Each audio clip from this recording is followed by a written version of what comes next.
आज हम लोग आज की क्लास का जो मेन टारगेट है कि जितनी भी प्रोग्रेशन वाली चीजें हैं उनको हम देखेंगे। तो प्रोग्रेशन में सबसे पहले हम लोग सीखेंगे अरिथमेटिक प्रोग्रेशन। फर्स्ट जो हमारा है अरिथमेटिक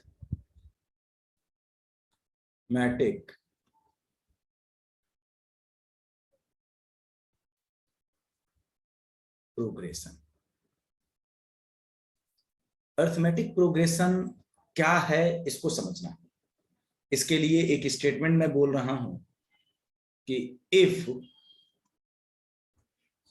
टर्म्स जो हैं A1 A2 A3 A4 dash dash ये AN आर इन AP, अगर ये AP में है, अरिथमेटिक प्रोग्रेशन को शॉर्ट फॉर्म में हम बोलते हैं AP, अगर ये AP में है तो उस केस में क्या होगा, देन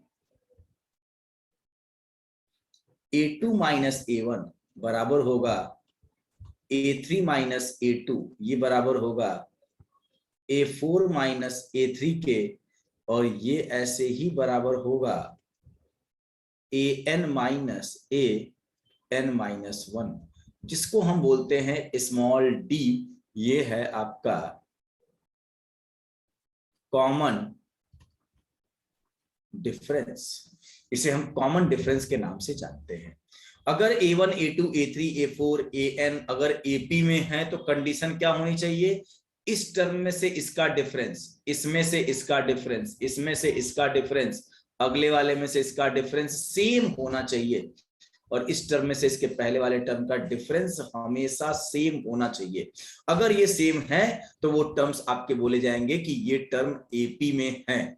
कैसे इस बात को अगर एग्जांपल के साथ कहें हम, तो जैसे मान लो एक सीरीज में लिख रहा हूं 2 4 6 8 10, ऐसे हमने लिख दिया, तो ये टिल इनफाइनाइट। भाई ये टर्म आप देखो, अगले टर्म में से पिछले वाले टर्म का डिफरेंस कितना आ रहा है, बताओ। इस टर्म में से इसका डिफरेंस कितना है, 2। इसमें से इसका डिफरेंस 2, इसमें से इसका डिफरेंस 2, इसमें से इसका डिफरेंस 2। तो इससे हम ये बोलेंगे कि ये सारे के सारे जो एक सीरीज लिखी गई है, ये सीरीज किसमें है, AP में है। ठीक है, अगर हम लिखें 1 3 5 7 9 ऐसे, तो ये भी आप देखो, इस टर्म में से इसका डिफरेंस, इसमें से इसका डिफरेंस, इसमें से इसका डिफरेंस, ये सेम है, तो ये भी किस में होगा, AP में होगा। अगर हमने बना दिया 1 4 7 10 13 16, ये सब भी किस में होंगे, AP में होंगे। क्यों, क्योंकि इस टर्म में से इसका डिफरेंस 3, इससे इसका डिफरेंस 3, इससे इसका डिफरेंस 3, इससे इसका डिफरेंस 3, इससे इसका डिफरेंस 3, तो ये सब आपके क्या है, AP में है। अच्छा, इस वाले AP का कॉमन डिफरेंस D कितना है, 2। इस वाले टर्म का कॉमन डिफरेंस D कितना है, 2। इस वाले टर्म का कॉमन डिफरेंस D कितना है, 3। क्लियर हुई बात बेटा ये? Yes sir. ठीक, तो इस तरीके से अगर चीजें लिखी हुई हैं तो उसमें हम इसको बोलते हैं कि ये सीरीज AP में है।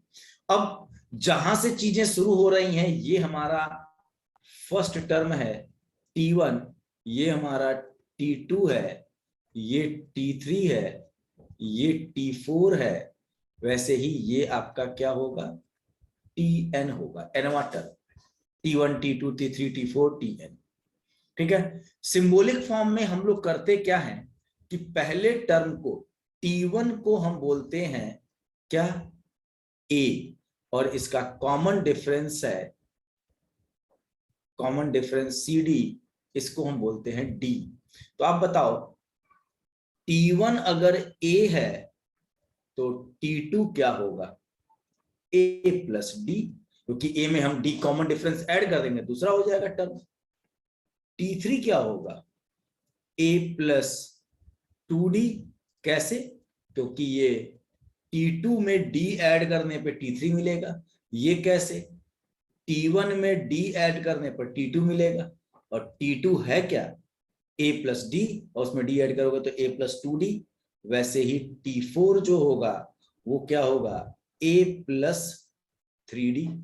और आप यहां देखो, ये T4 होता क्या है? T3 में D ऐड कर दे तो चीजें मिल जाएंगी हमें। क्या बात समझ में आ रही है बेटा? यस। ठीक। उसी तरह से अगर हम इसके nth टर्म की बात करें, अगर T4 ऐसे चलते जाए, Tn की बात करें तो क्या होगा? A plus n-1 into D. जैसे पहले टर्म में देखो केवल A है, दूसरे टर्म में D के आगे 1 है, यहाँ 2 है तो यहाँ 1 आ रहा है, यहाँ 3 है तो यहाँ 2 आ रहा है, यहाँ 4 है तो यहाँ 3 आ रहा है, तो यहाँ n है तो यहाँ पे क्या आना चाहिए? n-1। तो आपके AP के nth टर्म का फॉर्मूला क्या है? A plus n-1 into D. Clear हुई बात बेटा? ये यस सर। तो ये फॉर्मूला आप याद रखिएगा कि अगर सीरीज एपी में है तो उसके nth टर्म का फॉर्मूला। अब कहोगे कि इसकी जरूरत क्या है? हम लोग तो इजीली लिख लेंगे। जैसे मान लो आपके पास एक सीरीज ऐसी है 1 3 5 7 9, ऐसे ये सीरीज है। अगर हम तुमसे कहें कि इसका छठवां टर्म क्या होगा, इसका T6, तो आपको फॉर्मूले पे जाने की जरूरत नहीं है। पहला टर्म, दूसरा टर्म, तीसरा, चौथा, पांचवा, और यहां पे आप इसके बाद 2 ऐड कर दो तो 11 इसका छठवां टर्म होगा। लेकिन अगर मैं तुमसे पूछूं कि इसका T73 टर्म कौन सा होगा, 73 टर्म, तो उस केस में आपको ये पूरा 73 बार लिखना पड़ेगा ना, टाइम लगेगा ना लिखने में। Yes sir. ठीक। तो उस चीज को इजी करने के लिए हम लोग यहाँ पे देखते हैं भाई किसका A क्या है। इस वाले टर्म में आप देखो A क्या है 1, और इसका D क्या है 3 - 1 2। D क्या है इसका 2, और A क्या है इसका 1। तो आप T73 क्या हो जाएगा? A plus n-1 into D. और ये हो जाएगा A की जगह पर 1 प्लस 73 मतलब 72 इंटू डी की जगह पर क्या हो जाएगा 2। तो आप देखो ये क्या हो जाएगा 1 प्लस 72 इंटू 2 क्या हो जाएगा 144 144। ठीक है, और उसमें 1 ऐड कर दोगे तो क्या हो जाएगा 145। तो अब देखो 70th टर्म निकालने के लिए हम लोगों ने इसको आगे तक बढ़ाने की जरूरत नहीं पड़ी। 11 13 इस तरह से करके काउंट करने से बेहतर है कि हम इस फॉर्मूले का इस्तेमाल करके हमने क्या कर लिया 73 टर्म निकाल लिया। वैसे ही टी अगर आपका कहा जाए 41 टर्म निकालो तो आराम से निकल जाएगा। A plus n-1 into D इसका फॉर्मूला होता है। तो A की जगह पर 1 प्लस n-1, 41 - 1 क्या हो जाएगा 40 इंटू डी 2 है। तो क्या हो जाएगा 40 इंटू 2 80 प्लस 1 क्या हो जाएगा 81। तो 41 टर्म क्या हो जाएगा 81। समझ में आ गई बात बेटा? ये यस सर। ठीक। अगर मान लो आपके पास ऐसी सीरीज लिखी हो, ये है 1 4 7 10 13 ऐसे रखिए। अगर इससे कहा जाए आपको कि T 15th टर्म बताओ, इसका 15वां टर्म क्या होगा? भाई आपको 15 बार लिखो इसको तब 15वां टर्म, या आपको दिख रहा है कि भाई इसके बीच का डिफरेंस सेम है, इसके बीच का डिफरेंस सेम है, इसके बीच का डिफरेंस सेम है, इसके बीच का डिफरेंस सेम है। इसका मतलब ये पूरी सीरीज किसमें है एपी में है। एपी में है तो इसका ए क्या है 1, इसका डी क्या है कॉमन डिफरेंस 4 - 1 3, तो कॉमन डिफरेंस 3 है, टर्म फर्स्ट टर्म ए है, तो फॉर्मूला हो जाएगा ए प्लस 14D, क्योंकि 15 n की जगह पर 15 है तो a प्लस 14D। a की वैल्यू 1 प्लस 14 इंटू 3 कितना हो जाएगा 1 प्लस 42. 42 कितना हो जाएगा 43। इसका 15वां टर्म क्या होगा 43। तो इस तरीके से हम लोग एपी में ये काम करते हैं। ठीक है, समझ में आई बात बेटा ये? Yes, sir. ठीक, अब देखो यहां पर एक काम और करना है।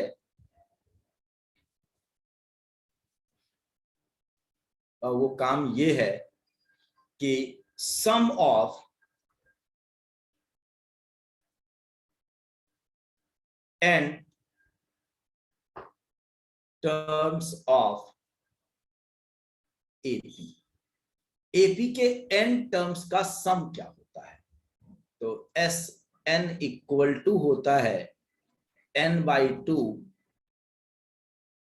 2a plus n-1 into D, या यही फॉर्मूला कन्वर्ट हो जाता है n/2 t1 प्लस tn। अब कहोगे सर ये कैसे? तो आप देखो इस फॉर्मूले में लिखा है ना 2a plus n-1 into D लिखा है यहाँ पे। तो भाई इस 2a को हम क्या लिख सकते हैं? हम इसे लिख सकते हैं a plus n-1 into D. तो a plus n-1 into D क्या है tn, और ये क्या है t1। तो t1 प्लस tn भी हम लोग इसको लिख सकते हैं, first term plus last term into n/2 number of terms divided by 2। तो ये आपके एपी के n टर्म्स के सम का फॉर्मूला है। क्लियर हुई बात बेटा ये? Yes, sir.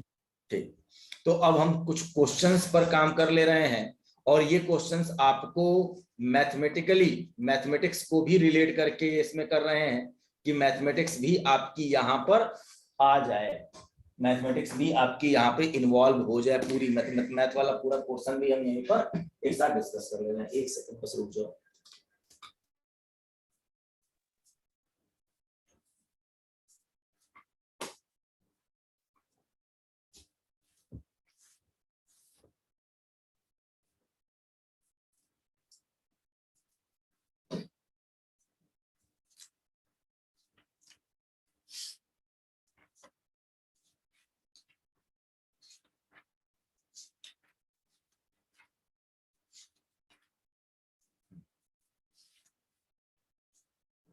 अब देखो क्वेश्चन लिखो, इन एन एपी, क्वेश्चन लिखो क्वेश्चन नंबर 1। और ये देखो हमारे फिजिक्स में इन दो चीजों की जरूरत है, लेकिन अब चूंकि एपी और जीपी आपका मैथमेटिक्स में भी इस्तेमाल है, मैथमेटिक्स का भी चैप्टर है, तो हम उसको यहीं पर पूरा पूरा कंप्लीट कर दे रहे हैं। आपका मैथमेटिक्स का पोर्शन भी एपी जीपी में यहीं पढ़ा दे रहा हूं आपको पूरा। ठीक है? Yes. हाँ, तो आप लोगों ने अभी एपी पढ़ा है कि नहीं स्कूल में? सर 10th में पढ़े थे, प्रैक्टिस भी बहुत हुई थी। 10th में एपी था? हाँ। ठीक है, चलो क्वेश्चन लिखो, in an AP, in an AP the third term is 11, the third term T3 क्या है 11, third term is 11, and the ninth term is 7, ninth term मतलब T9 7, calculate the 15th term T15 equal to क्या होगा? Third term 11 है, ninth term 7 है, 15th term क्या होगा आपका? तो कैसे काम करेंगे?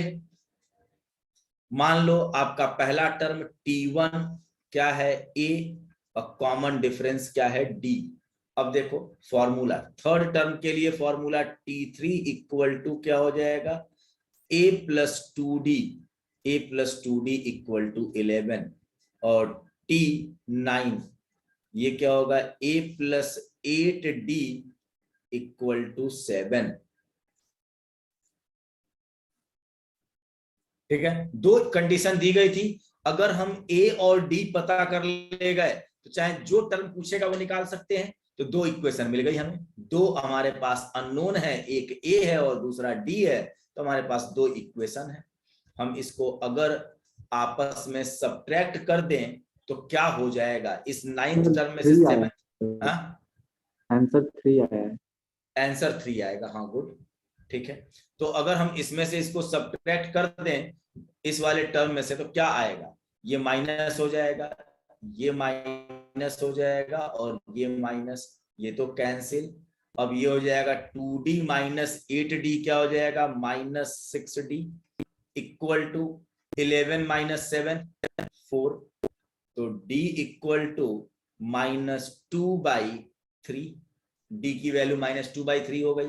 अब d की वैल्यू किसी एक में पुट कर दो, किसी एक में, चाहे इसमें चाहे इसमें, किसी में पुट कर दो d की वैल्यू, तो a plus 2d equal to 11, तो a equal to 11 minus 2d, और ये हो जाएगा 11 माइनस 2 और d -2/3। तो सॉल्व कर लोगे तो ये हो जाएगा 11 प्लस 4/3, तो ये हो जाएगा 33 और 4 37/3। ये ए हो गया आपका, फर्स्ट टर्म आपका ये हो गया, और कॉमन डिफरेंस ये हो गया। 15वां टर्म क्या हो जाएगा, T15 equal to A plus 14d, और a की वैल्यू कितनी है 37/3 प्लस 14 इंटू डी है -2/3। तो ये देख लो, एलसीएम ले लेंगे तो 3 हो जाएगा, और 37 और -28, तो 37 - 28 करोगे तो ये आ जाएगा 9/3 इक्वल टू 3। तो टी 15th टर्म आपका क्या हो जाएगा, 15वां टर्म 3। क्लियर हुई बात, बताइए। Yes yes sir. सक्षम जुड़ गए, यस। ठीक है, चलो।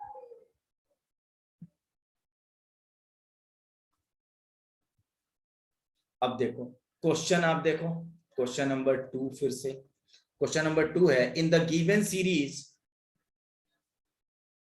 In the given series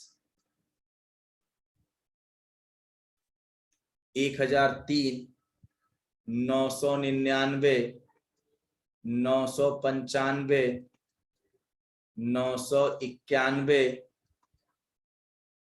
dash dash full stop, in the given series, comma, which is the first negative term, which is the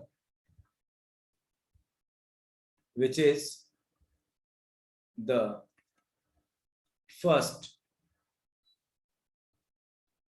negative term, इनमें से कौन सा पहला निगेटिव टर्म होगा। देखो अब ये क्वेश्चन आपके मतलब मेंस लेवल का क्वेश्चन है। In the given series which is the first negative term,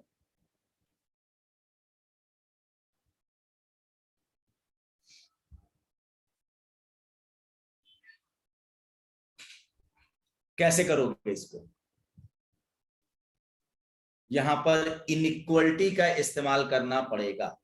अब देखो कैसे होता है, आपका पहला टर्म अगर हम देखें, ए की वैल्यू 1003 और इसका कॉमन डिफरेंस डी होगा, इस टर्म में से इसको सब्ट्रैक्ट करेंगे तो कॉमन डिफरेंस हो जाएगा -4।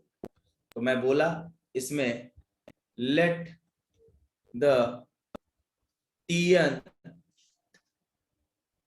या nth term, let the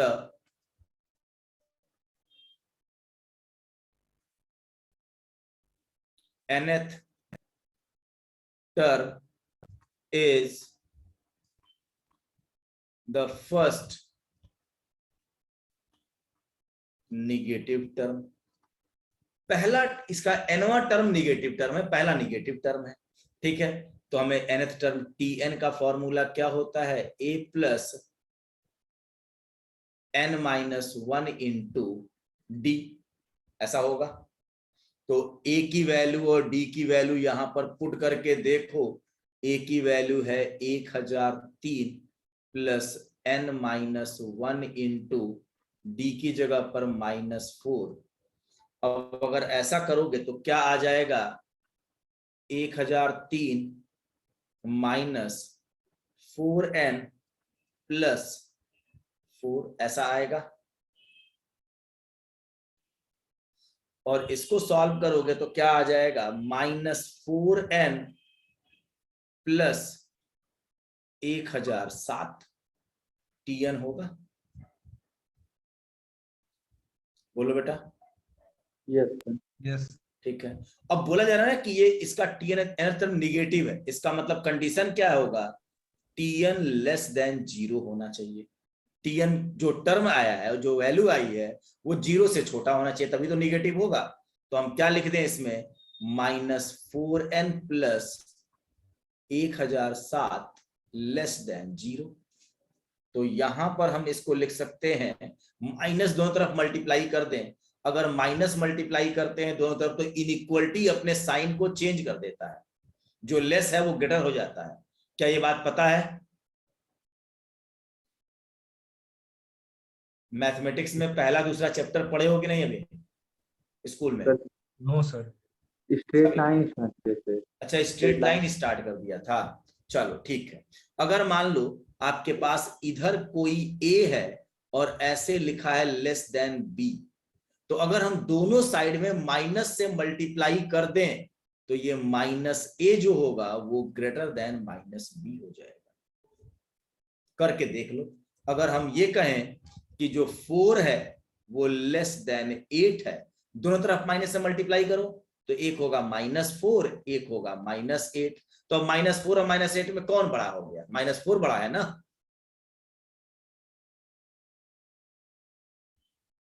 yes.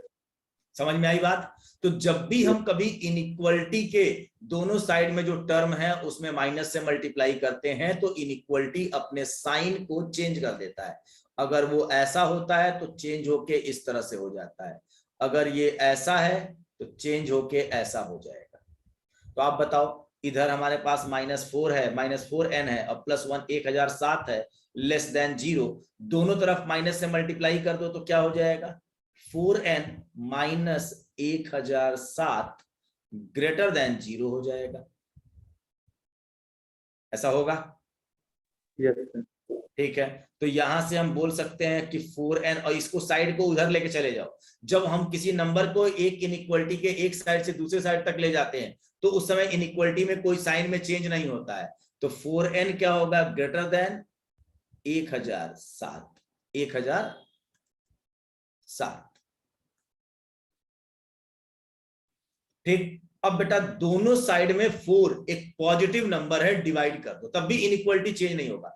अगर हम किसी निगेटिव नंबर से मल्टीप्लाई करते हैं या डिवाइड कर देते हैं तो इनइक्वलिटी अपने साइन को चेंज कर देता है।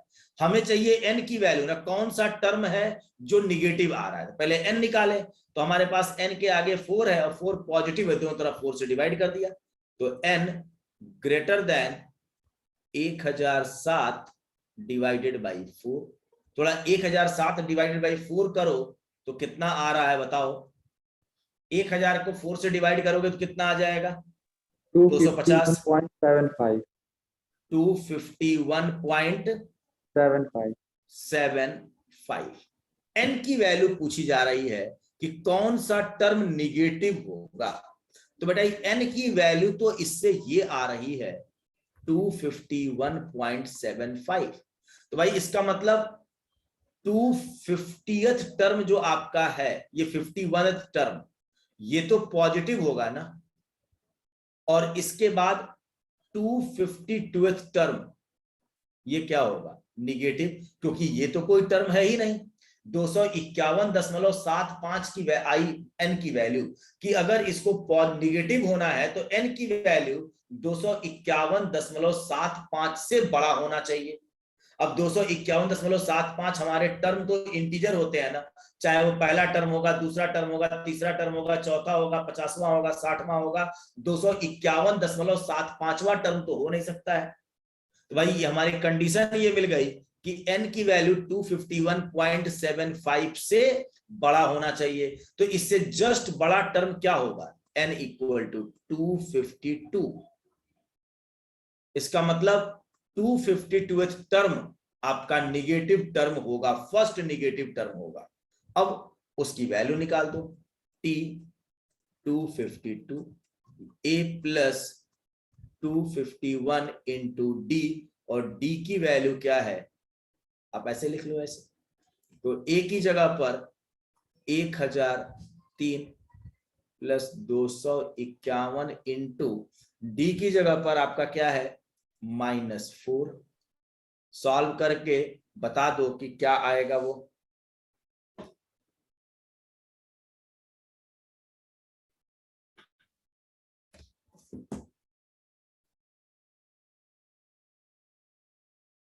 -1। 1003 माइनस 1004 -1 आ जाएगा। इसका मतलब है t 250th टर्म -1 होगा। तो पूछा जा रहा है कि कौन सा टर्म आपका फर्स्ट निगेटिव टर्म होगा। तो आपका 252वां टर्म फर्स्ट निगेटिव होगा, और 252वां टर्म की वैल्यू कितनी होगी, -1 होगी। ठीक है,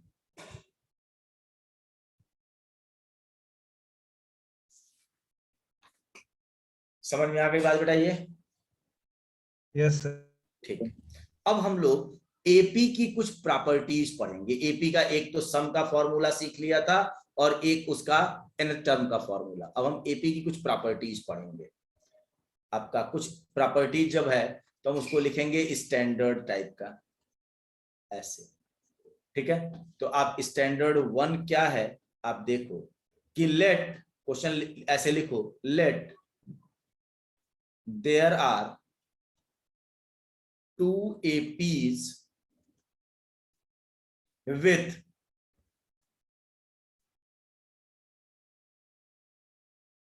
common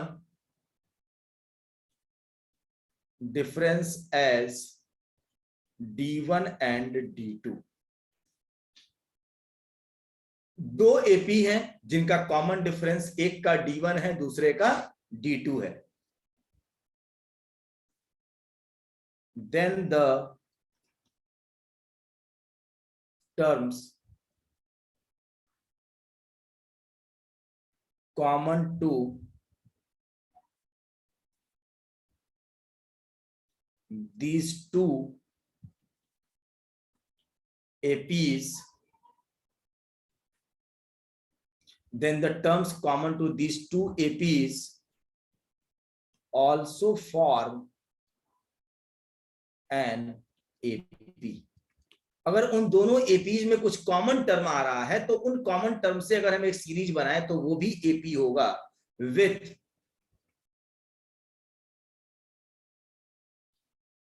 common difference as LCM of D1 and D2। D1 और D2 का एलसीएम होगा। समझ में आई बात, बताइए।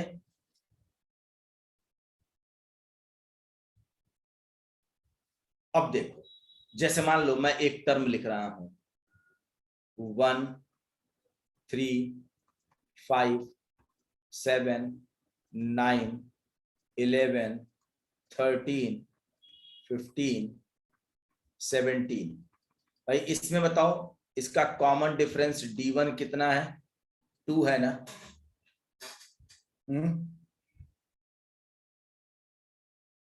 बोल बेटा। Yes sir. ठीक, Yes, एक और sir. टर्म मैं लिख रहा हूं 1 4 7 10 13 16 19 ऐसे। तो इसका कॉमन डिफरेंस देखो, D2 क्या है, 3 है क्या। ठीक, अच्छा दो एपी लिखे गए हैं, इन दो एपी में कुछ कॉमन टर्म मिल रहा है क्या हमें, दो एपी में कॉमन टर्म है क्या कुछ? सर 1 है। पहले वाले में 1 है, अब 7 इसके बाद फिर क्या है? 1 के बाद 7 आ रहा है, इसके बाद अब क्या है? 7 के बाद क्या आ रहा है? 13 13 13 आ रहा है, इसके बाद फिर क्या आ रहा है? 19 आ रहा है। ऐसे ये चल रहा है ये, ठीक है। तो अब देखो इस वाले का कॉमन डिफरेंस डी कितना दिख रहा है तुम्हें? कितना दिख रहा है? 6। तो भाई 6 एक्चुअल में है क्या? एलसीएम ऑफ ये 6 क्या है? एलसीएम ऑफ पहले वाले का कॉमन डिफरेंस एंड दूसरे वाले के कॉमन डिफरेंस का एलसीएम ही तो है। 2 और 3 का एलसीएम लोगे तो कितना आएगा बताओ? 6 ही तो आएगा। तो वही बात तो लिखी है कि let there are 2 APs with common difference as D1 and D2। दो एपीज हैं जिनका कॉमन डिफरेंस, एक का D1 है दूसरे का D2 है। Then the terms common to these 2 APs are also form an AP. वो भी क्या करेगा? अगर इनके टर्म्स को कॉमन हम निकालें तो वो भी क्या फॉर्म करेगा? एपी फॉर्म करेगा with common difference as LCM of D1 and D2। तो D1 और D2 का क्या होगा? एलसीएम होगा।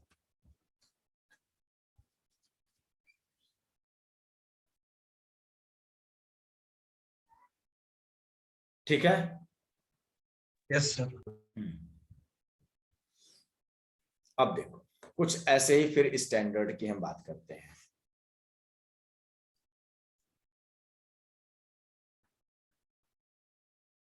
स्टैंडर्ड लिखो, if nth term of an series is, if nth term of an series is Tn equal to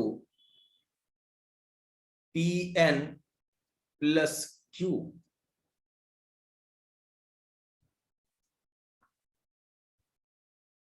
where P and Q are constants, then the series is an AP, is in AP। Series किसमें होगा? AP में, with common difference equal to P। अगर ऐसा कोई series आपको कहीं दिख रहा है Tn equal to Pn plus Q, तो वो सीरीज भी आपकी AP में होगी और उसका कॉमन डिफरेंस किसके बराबर होगा? P के बराबर होगा।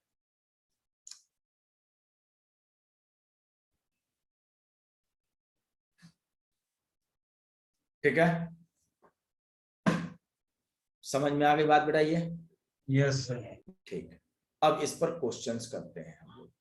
क्वेश्चन क्या है ये देखो, क्वेश्चन लिखो, और ये सब क्वेश्चन आपके जेई मेंस लेवल के क्वेश्चंस हैं। ये लिखो, given a series having the sum of, given a series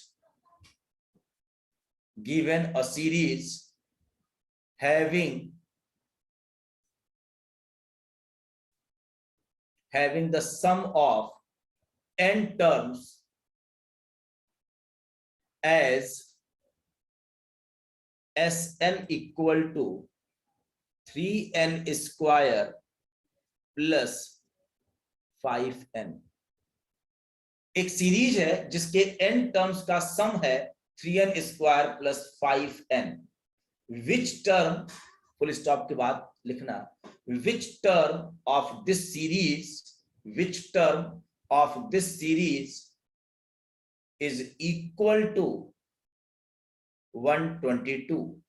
कौन सा टर्म इस सीरीज का 122 होगा? आपको n टर्म्स के सम का फॉर्मूला दे दिया गया है और पूछा जा रहा है कि कौन सा टर्म इसका 122 होगा। क्वेश्चन रिपीट कर दीजिए। क्वेश्चन मैं फिर से बोल रहा हूं, given a series having the sum of n terms, sum of n terms as Sn equal to 3n square plus 5n। मतलब एक सीरीज है जिसके n टर्म्स का सम ये दिया गया है। पूछा जा रहा है कि इस सीरीज का कौन सा टर्म 122 होगा, 122 कौन सा टर्म होगा, कौन से नंबर का टर्म होगा जो 122 है। ठीक है, तो एक चीज मैं आपको यहां बता रहा हूं, आप इसको याद रखना, आगे आपके काम आएगा। इस क्वेश्चन को करने के लिए पहले हमें Tn निकालना होगा, nth टर्म, तभी तो हम बता पाएंगे कि nth टर्म, क्योंकि nth टर्म 122 है तो n की वैल्यू निकाल सकते हैं हम। तो देखो Tn इक्वल टू क्या होता है, Sn माइनस Sn-1। हमने लिखा, ये बात समझ में आ रही है? यस बोलो। Yes sir. इसमें कोई दिक्कत? आपके पास मान लो 10 टर्म है, 10वां टर्म Tn है, तो 10 टर्म के सम में से 9 टर्म के सम को घटा दोगे, 10वां टर्म नहीं मिल जाएगा क्या हमें? क्योंकि 9 टर्म के सम में 10वां टर्म ऐड करोगे तो 10 टर्म का सम होगा। 10 टर्म के सम में से 9 टर्म का सम घटा दोगे तो 10वां टर्म आपको मिल जाएगा। तो उसी तरह से nth टर्म पता करना है तो Sn माइनस Sn-1 ये कर सकते हैं। तो Sn इक्वल टू क्या होगा, 3n square plus 5n minus Sn-1 क्या होगा, 3n-1 का स्क्वायर प्लस 5n-1, ऐसा होगा। अब बस इसको सॉल्व कर लो, 3n square plus 5n minus, यहां पर देखो 3 और n-1 का होल स्क्वायर क्या हो जाएगा, n square plus 1 minus 2n plus 5n-5। इसको सॉल्व करिए, 3n square plus 5n minus, इसको मल्टीप्लाई कर दोगे तो 3n square plus 3 minus 6n plus 5n minus 5, 3n square plus 5n minus multiply करो उधर 3n स्क्वायर, इस माइनस का इधर मल्टीप्लाई -3, माइनस का multiply plus 6n minus 5n plus 5, इससे तो ये कैंसिल हो गया, 5n 6n, देखो प्लस 5n है माइनस 5n कैंसिल हो गया। आपके पास बचा क्या, अब पूरे में क्या बचा अब आपके पास, अब देखो यहां पर क्या बचा, 6n बचा, और यहां पर क्या बचा, -3 प्लस 5 प्लस 2 बचा। तो Tn nth टर्म, मैंने आपसे कहा था कि nth टर्म अगर Tn equal to Pn plus Q का फॉर्म अगर कहीं मिल जाए तो ये भी आपको क्या रिप्रेजेंट करता है, AP with common difference equal to 6, क्योंकि यहाँ पे जो वैल्यू होती है n के आगे वही कॉमन डिफरेंस होता है। तो कॉमन डिफरेंस कितना होगा, 6 होगा। AP with common difference equal to 6। ठीक है, कॉमन डिफरेंस आपको पता चल गया है। अब उसके बाद आप क्या कर लेंगे, हमें कौन सा टर्म पता करना है, 6 होगा। तो आप देख लो Tn, अब इसी Tn में आप इसको क्या कर दो, 122 रख दो, Tn की जगह 122, 6n प्लस 2, तो बेटा 6n equal to 120, n equal to 20। इसका मतलब 20वां टर्म जो होगा उसकी वैल्यू क्या होगी, 122। समझ में आई बात बेटा ये?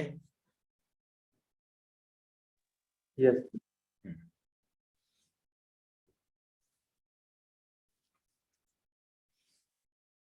अब इसके बाद आपका कुछ यहाँ पर स्टैंडर्ड, फिर से मतलब कुछ रूल्स, स्टैंडर्ड लिखो, लिखो। In an AP comma the sum of terms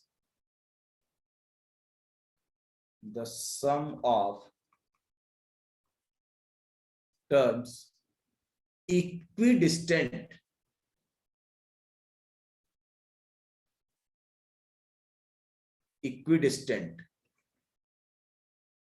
from the beginning and end, from the beginning and end,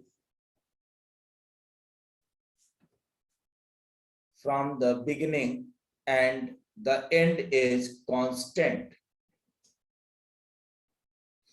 ठीक है? In an AP, the sum of terms equidistant from the beginning and the end, या from the start and the end is constant. क्या ये बात समझ में आ रही है?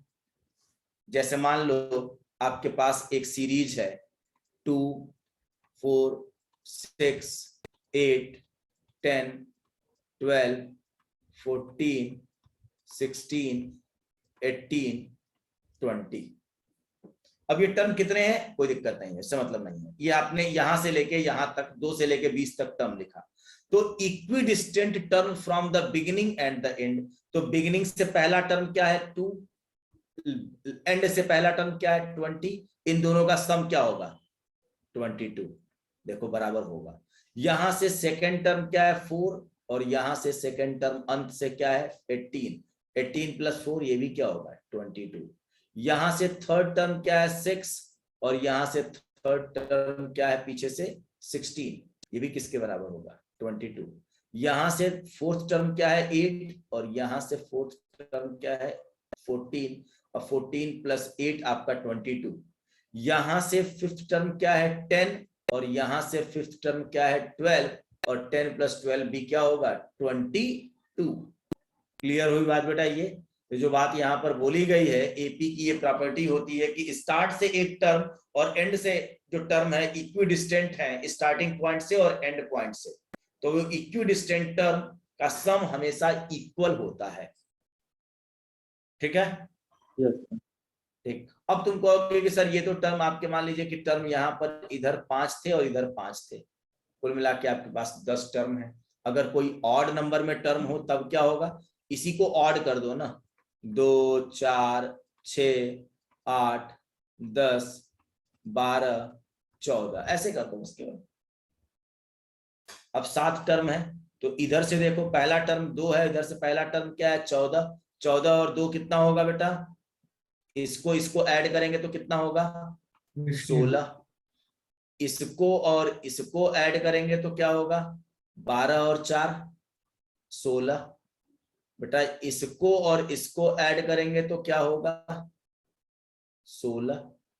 तो अब 8 बचाना, एक ही टर्म बचाना, तो इधर से ये चौथा है और इधर से भी तो चौथा ही है, तो इसको 2 बार ऐड करना पड़ेगा ना। 8 + 8 करोगे तो क्या आ जाएगा 16 आ जाएगा। Yes sir. तो ये बात समझ में आ रहा है कि equidistant term from the beginning and the end, the sum of equidistant terms from the beginning and the ends are equal. Clear हुई बात बेटा? ये यस। अब देखो, तो इसके बाद एक चीज हम लोग और देखते हैं, और वो क्या है,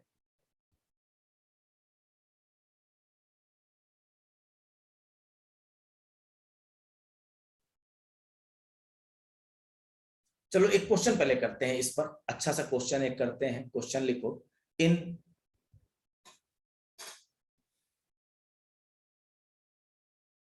एन एपी, लिखो इन एन एपी क्या है A1 + A4 + A7 + A10 plus A13 plus A16 equal to 147। एक एपी का टर्म है, पहला टर्म, चौथा टर्म, सातवां टर्म, 10वां टर्म, 13वां टर्म, 16वां टर्म 147 के बराबर है सम। तो आपसे पूछा जा रहा है A1 plus A2 plus A3 plus A4 plus A16, 16 term का सम किसके बराबर होगा? इसका सम किसके बराबर?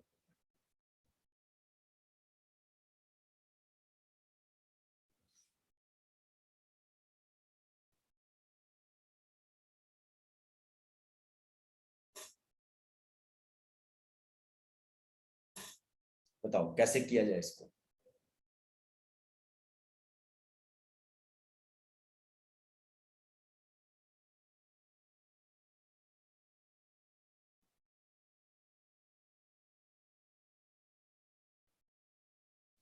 क्या किया जाए इसमें कि इसको हम लोग सॉल्व कर सकें? A1 से लेके 16 टर्म का सम हमको चाहिए। तो वो Tn वाला फॉर्मूला लगाएंगे। हाँ? Tn is equal to a plus n minus 1 into T, वही वाला फॉर्मूला रखेंगे।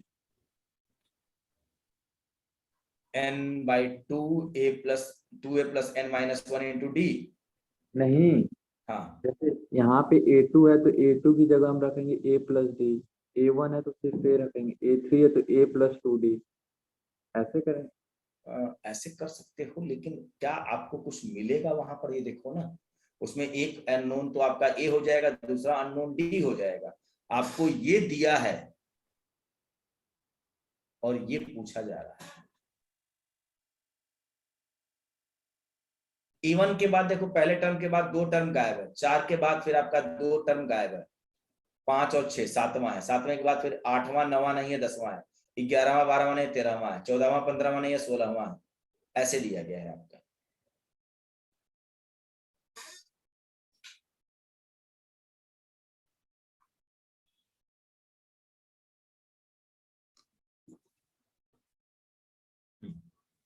तो अब देखो, आप अगर ऐसे पूछा जा रहा है तो क्या आप ये बात कह सकते हो क्या? A1 plus A16 equidistant term, A1 plus A16 ये बराबर होगा आपका A4 प्लस A13 के बराबर होगा क्या? बराबर होगा क्या A7 प्लस A10 के बराबर होगा क्या? ये इधर से पहला टर्म और आखिरी वाला टर्म, इधर से चौथा टर्म और 13वां टर्म, 7वां टर्म और 10वां टर्म, क्या बराबर होगा क्या?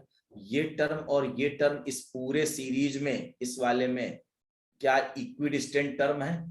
पहला टर्म और 16वां है, ये चौथा है और इधर से चौथा मतलब 13वां टर्म, इधर से 7वां और इधर से 7वां आपका 10वां टर्म होगा। 16 टर्म है, तो इस तरह से होगा क्या ये?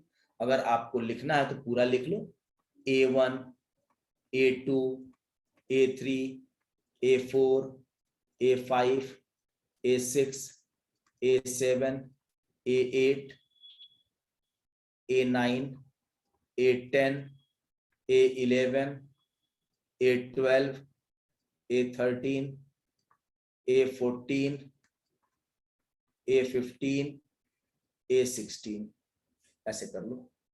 अब देखो, इधर से पहला टर्म और इधर से पहला टर्म A1 प्लस A16, इधर से चौथा टर्म और इधर से चौथा टर्म, उसके बाद देखो इधर से 7वां टर्म और इधर से 7वां, पहला दूसरा तीसरा चौथा 5वां 6वां 7वां, ये टर्म क्या इक्विडिस्टेंट है? तो इसका और इसका सम जो होगा वो इसके और इसके सम के बराबर जो होगा, इसके इसके सम के बराबर, वही तो मैंने लिखा है। A1 plus A16 plus A2 plus ये A4 plus A13 plus A7 plus A10, ऐसा है। यस। ठीक है, तो अब देखो ना, यहां पर इसको और इसको मिला लो, तो ये एक बन गया, फिर इसको और इसको मिला लो, दूसरा बन गया, फिर इसको और इसको मिला लो, तीसरा बन गया। तो क्या हम इसको लिख सकते हैं क्या, A1 प्लस A16 इंटू 3, क्योंकि ये भी तो बराबर है ना, तो 3 गुना इक्वल टू क्या है 147। तो A1 प्लस A16 की वैल्यू 147 डिवाइडेड बाई 3, और 3 12 और 27 49 आ जाएगा क्या A1 प्लस A16।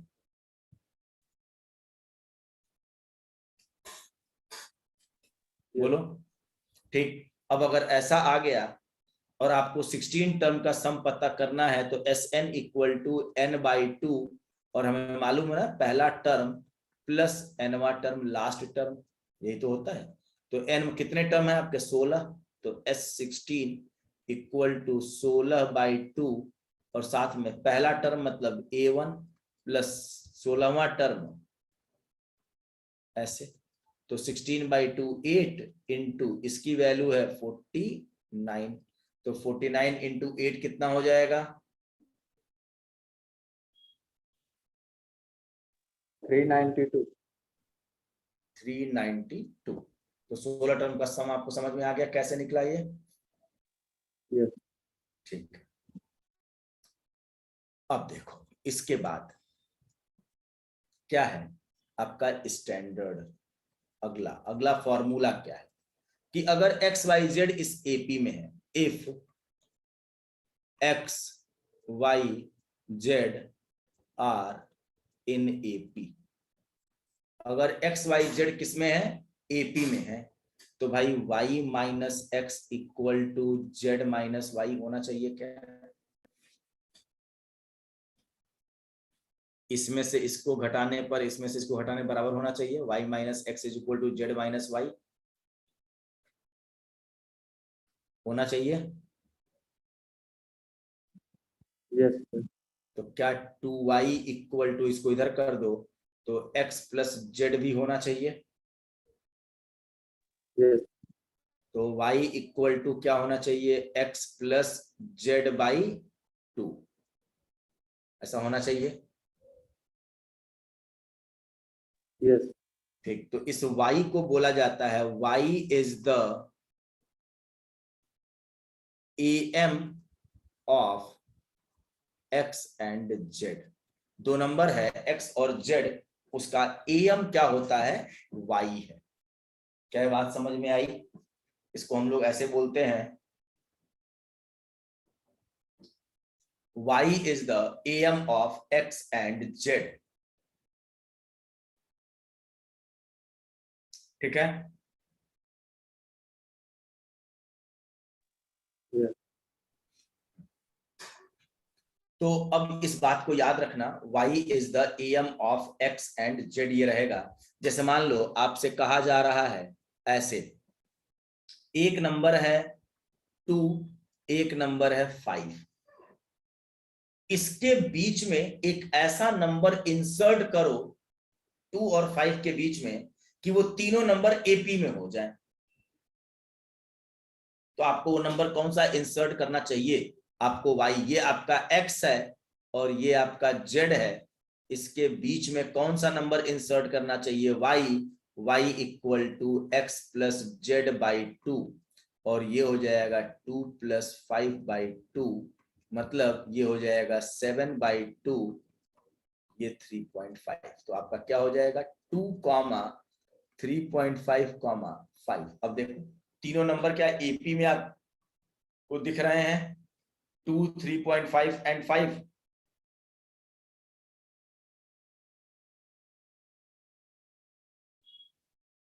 क्या ऐसा है। Yes sir. अब देखो यहां पर आपको एक काम और कराया जाता है मैथमेटिक्स में। अब देखो फिजिक्स का काम तो हमारा हो गया है, फिजिक्स की मैथमेटिक्स हम लोग कर चुके हैं। हमें फिजिक्स में AP का अगर जहां इस्तेमाल होगा तो वहां पर केवल या तो nth टर्म का फॉर्मूले का इस्तेमाल होगा या फिर nth टर्म के सम का फॉर्मूले का इस्तेमाल होगा।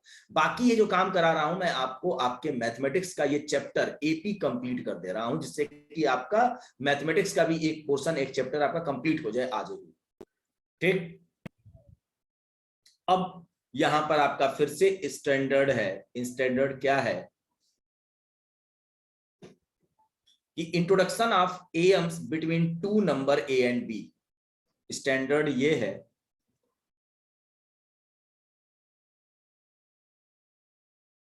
इंट्रोडक्शन ऑफ, सर एएम का फुल फॉर्म क्या होता है? Arithmetic mean. एएम लिखा नहीं मैंने शायद, मैं बता देता हूं। एएम का मतलब होता है अरिथमेटिक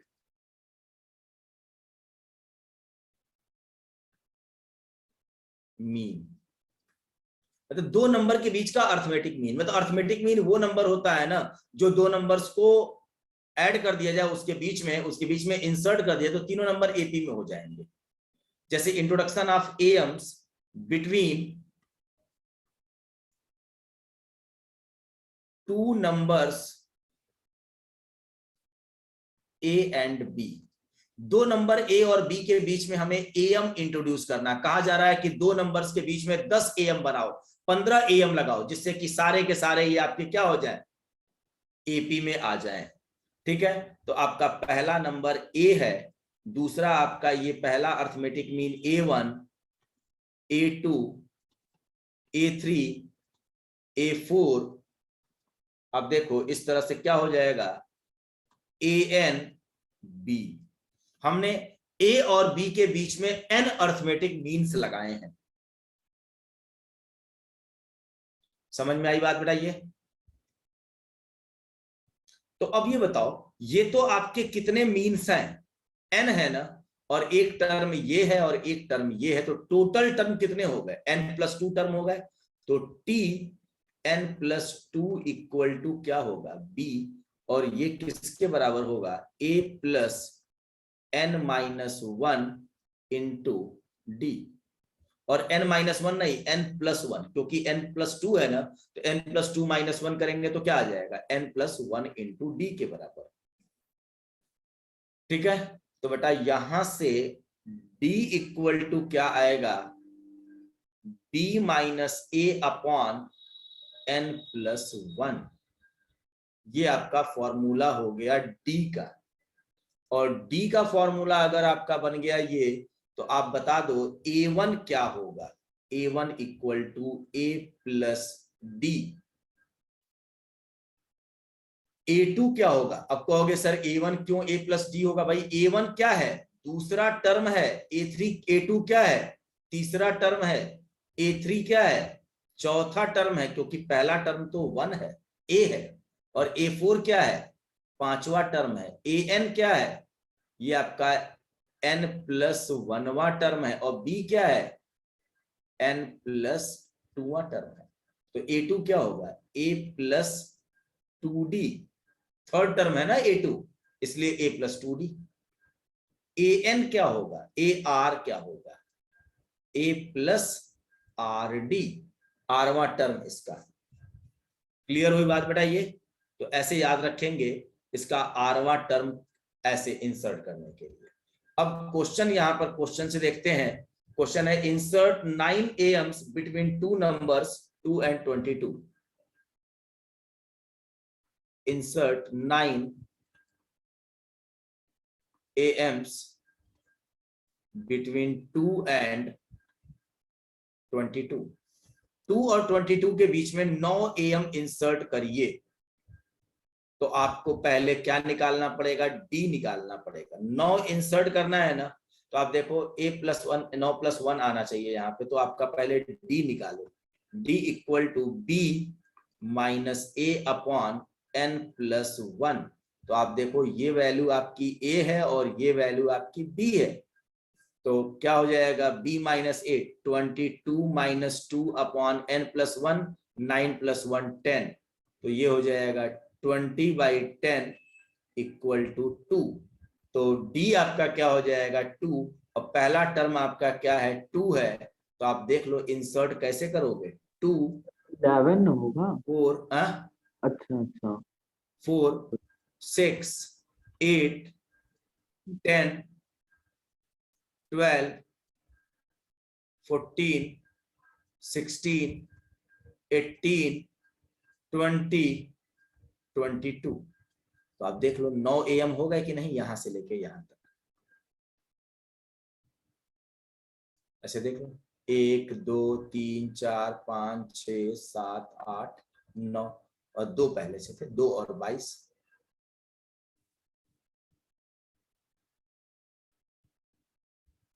क्लियर हुई बात बेटा? ये यस बोलो। हाँ Yes. अब देखो यहां पर आपको कुछ रूल और सीखना है, एक दो चीजें और जाननी है बस। इसमें स्टैंडर्ड ही है, ये भी स्टैंडर्ड। अगर आपसे कहा जाए picking 3 terms of an AP, अगर हम 3 टर्म एपी के मानने हैं, कहीं पिक करना है 3 टर्म्स ऑफ एन एपी, अगर हमें एपी के 3 टर्म कहीं मानने के लिए कहे जाए तो हम क्या क्या मानेंगे? एक मानेंगे ए माइनस डी, एक मानेंगे ए और एक मानेंगे ए प्लस डी, और इसमें आपका कॉमन डिफरेंस कितना है? डी है। तो अब देखो पहला टर्म ए माइनस डी, दूसरा टर्म ए, तीसरा ए प्लस डी। अब कहोगे ऐसा क्यों मान रहे हैं? तो आपको जब क्वेश्चंस दिए जाते हैं तो ये एज्यूम करके काम करना आसान हो जाता है आपके लिए। अगर आपसे कोई कहे पिक करिए आप 4 टर्म्स, पिकिंग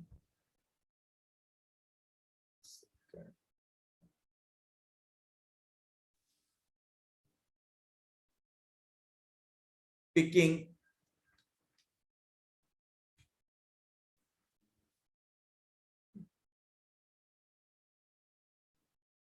थोड़ा सा बेटा रुक जाना है।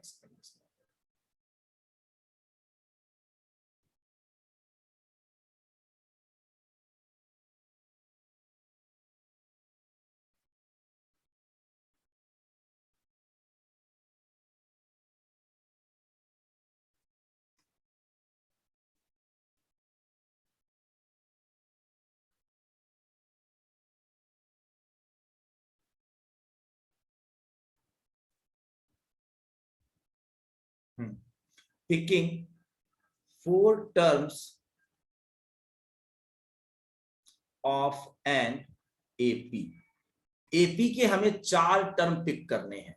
तो हम उस केस में क्या पिक करेंगे? 4 टर्म अगर हमें लेने होंगे तो हम इसमें एज्यूम करेंगे ए माइनस 3D, ए माइनस डी, ए प्लस डी और ए प्लस 3D, और इसमें आपका कॉमन डिफरेंस होगा 2D। अब देख लो ए माइनस 3D और ए माइनस डी में कितना का डिफरेंस है? 2D का। ये ए माइनस डी और ए प्लस डी में कितना का डिफरेंस है? 2D का। ए प्लस डी और ए प्लस 3D में कितने का डिफरेंस है? 2D का। ठीक है,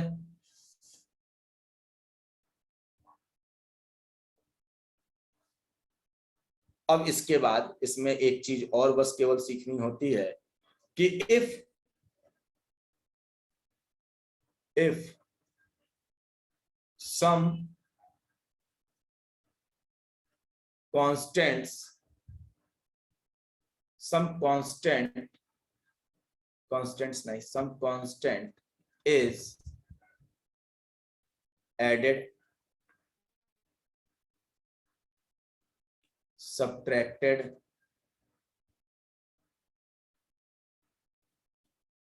multiplied,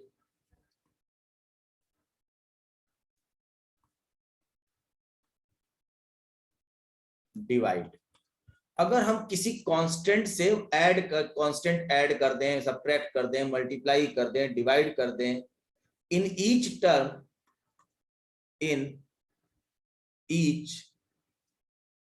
term of an AP, अगर हम एक एपी के सारे टर्म में कोई चीज ऐड कर दें या सब्ट्रैक्ट कर दें या मल्टीप्लाई कर दें या डिवाइड कर दें, देन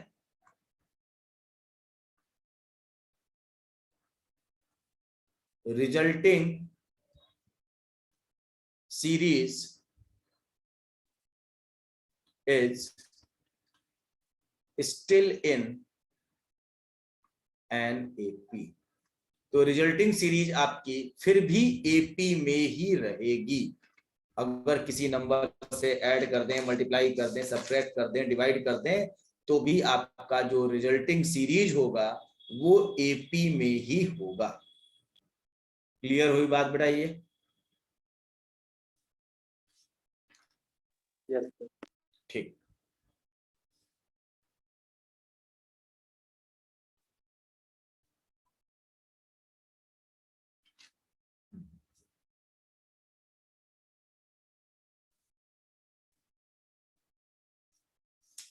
अब जो आपका जो ये है एपी, ये पूरा का पूरा आपका कंप्लीट हो गया।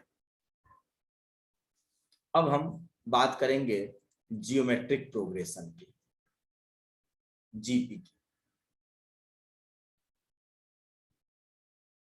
जीपी इसका नाम है जियोमेट्रिक प्रोग्रेशन। जियोमेट्रिक प्रोग्रेशन क्या है इसको समझना।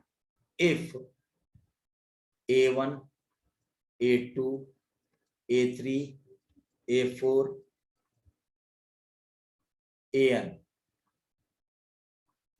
are in GP, अगर GP में है देन क्या होगा?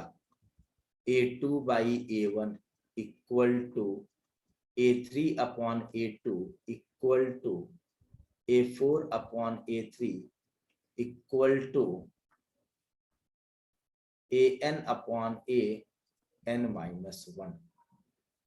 अगर इस तरह का कोई सीरीज बिहेव कर रहा है कि अगले टर्म से पिछले टर्म का डिवीजन हमेशा कांस्टेंट रह रहा है, तो इसे हम बोलते हैं R, और इसका नाम है कॉमन रेशियो। इसे हम क्या बोलते हैं? Common ratio. समझ में आई बात बेटा? ये जैसे वहां पर आपकी कंडीशन थी कि अगले टर्म से पिछले टर्म का डिफरेंस सेम होना चाहिए, तो वैसे यहां पर अगले टर्म से पिछले टर्म का रेशियो सेम होना चाहिए। ठीक है। कंडीशन क्या है यहां पर कि no terms of a GP, no terms of GP is equal to 0। कोई भी टर्म आपके जीपी का 0 नहीं होना चाहिए। अगर बेटा कोई भी टर्म 0 हो गया तो उस केस में कहानी ये बिगड़ जाएगी, ये कंडीशन फुलफिल नहीं हो पाएगी। ठीक है। और इसमें आपका जब जीपी में चीजें होती हैं तो उसका nth टर्म क्या होता है? Tn इक्वल टू ए पहला टर्म इंटू आर की power n minus 1। Tn equal to A into are की पावर n माइनस 1। अब कहोगे कि सर ये कैसे?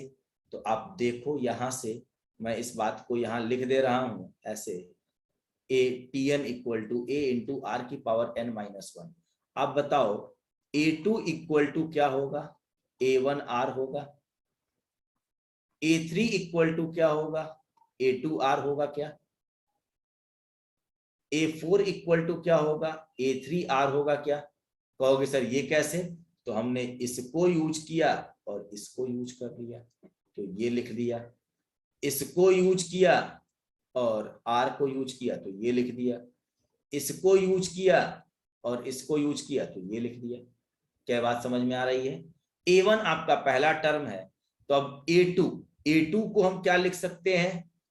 A2 को क्या लिख सकते हैं? A1 इंटू R, तो क्या लिख सकते हैं? A1R square. अब देखो तीसरा टर्म जो है यहाँ पे R की पावर 2 आ रहा है, तो A4 इक्वल टू क्या लिख सकते हैं? A3 की जगह पर A1R स्क्वायर इंटू R, तो A1R क्यूब तो आप देखो चौथा टर्म जो है वहां पर एक टर्म कम आ रहा है, तो वैसे ही हमारा nवां टर्म जो होगा a इंटू आर की पावर n-1, जहां पर a आपका क्या है, tn पहला टर्म है। क्लियर हुई बात बेटा? ये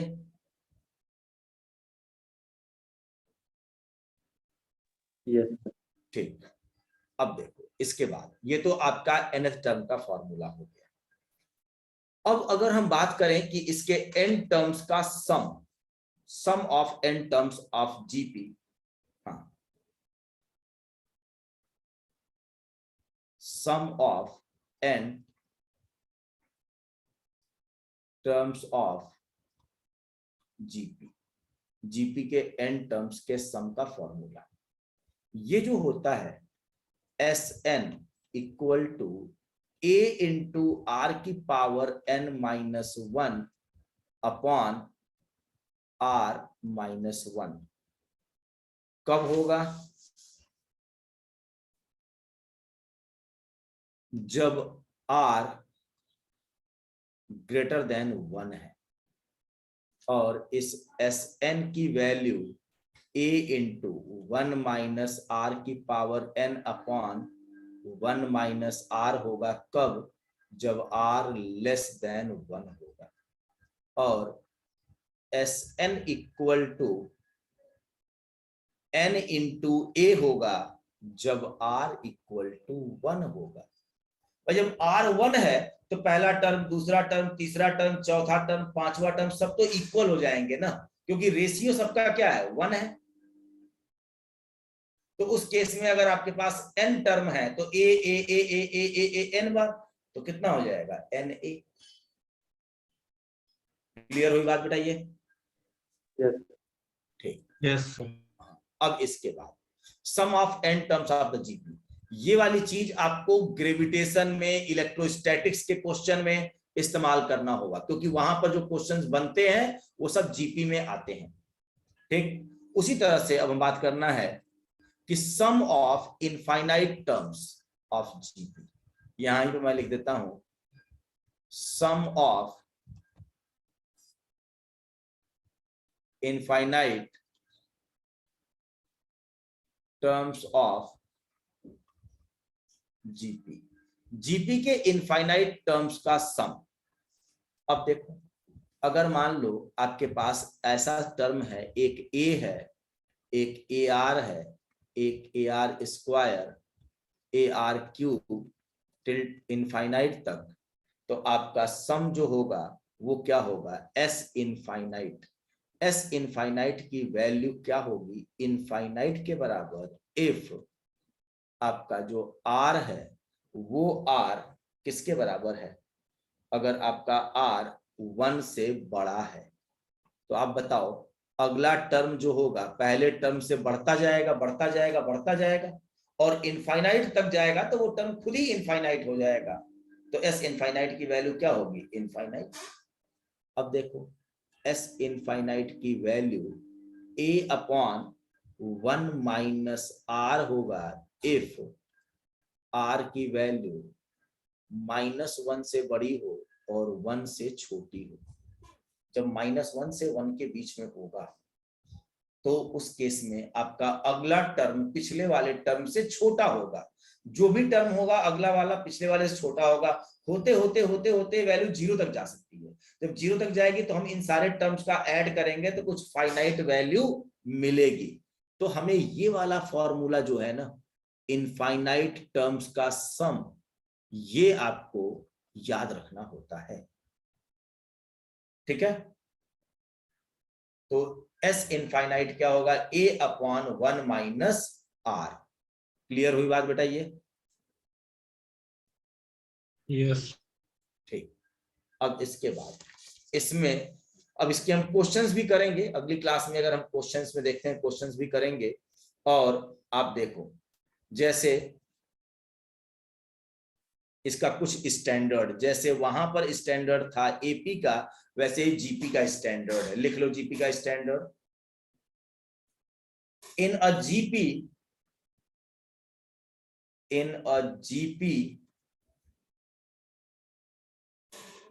the product of terms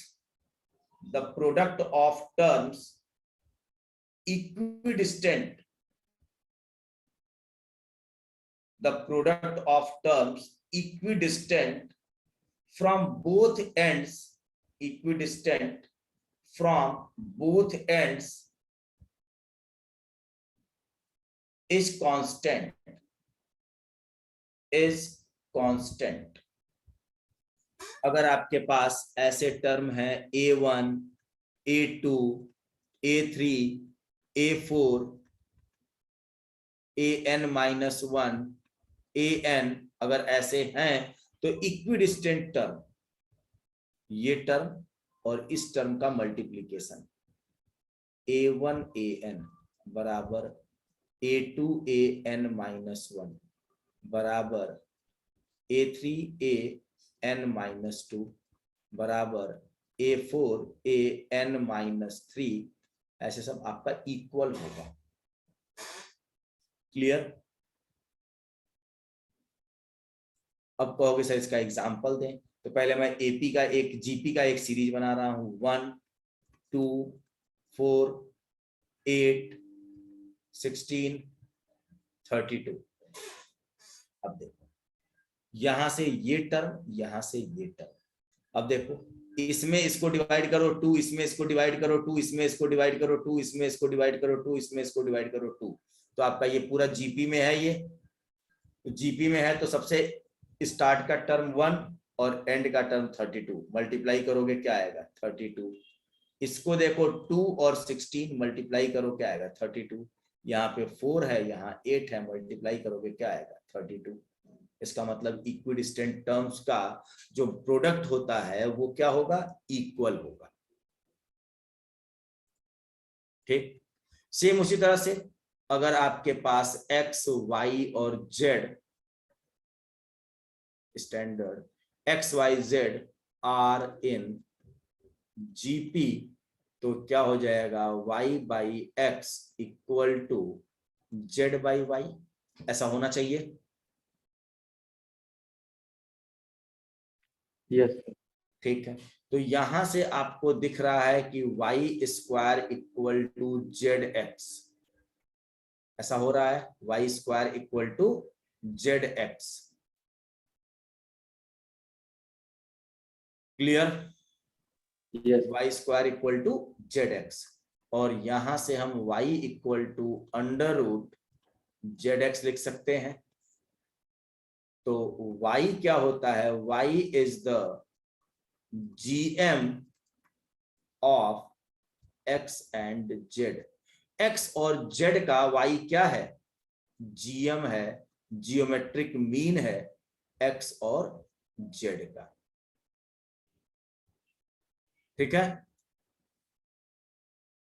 जैसे वहां पर x y z में y आपका AM था और वो AM की वैल्यू क्या थी x प्लस जेड बाई 2, वैसे ही यहाँ पर x y z अगर GP में है तो y क्या होगा, GM होगा, और उसकी वैल्यू किसके बराबर होगा, अंडर रूट ZX के बराबर। ठीक है, ठीक। अब इसके बाद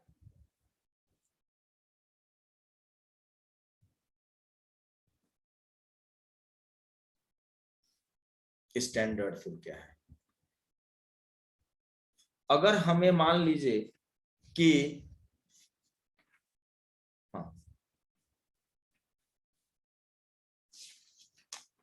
ऐसे, अगर हमें 3 टर्म एपी जीपी के पिक करने हैं, 3 टर्म जीपी के,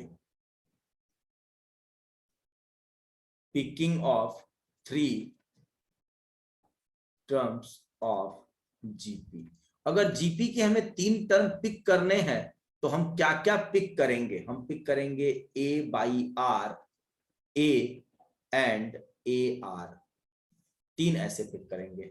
अगर हमें पिक करना है 4 टर्म्स, और देखो इस वाले को जो हम पिक कर रहे हैं तो यहां पर हमारा कॉमन रेशियो कितना है, r। अगर हम पिकिंग 4 टर्म्स तो a upon are cube, a by are, A R और ए आर क्यूब। अगर हमें 4 टर्म पिक करने हैं तो 4 टर्म क्या होंगे? A upon are cube, a by are, A R और ए आर क्यूब।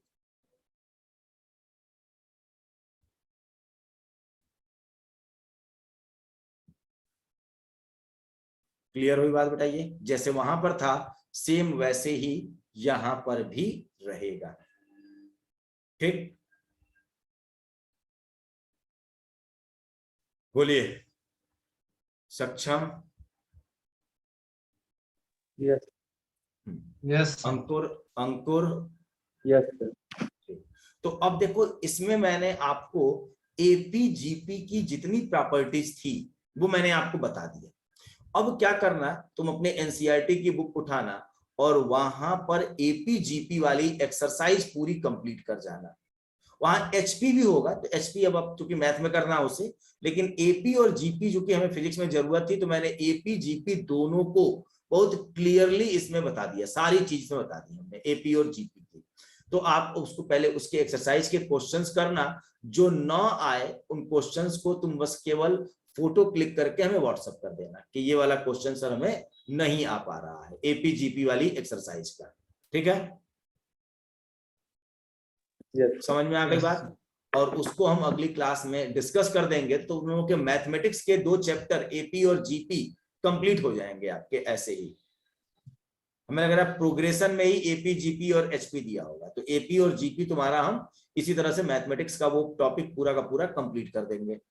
ठीक, अब इसके बाद हम बात करेंगे बाइनोमियल थ्योरम की। तो बाइनोमियल थ्योरम भी आपके मैथमेटिक्स का ही एक टॉपिक है, जिसका हमें फिजिक्स में कई जगहों पे जरूरत पड़ती है। एरर एनालिसिस से लेके इलास्टिसिटी वाले क्वेश्चंस तक कई जगहों पर बाइनोमियल थ्योरम की जरूरत पड़ेगी। तो बाइनोमियल थ्योरम भी हम तुम्हारा कंप्लीट कर देंगे। मैथमेटिक्स के 3 चैप्टर तो ऐसे कंप्लीट हो जाएंगे।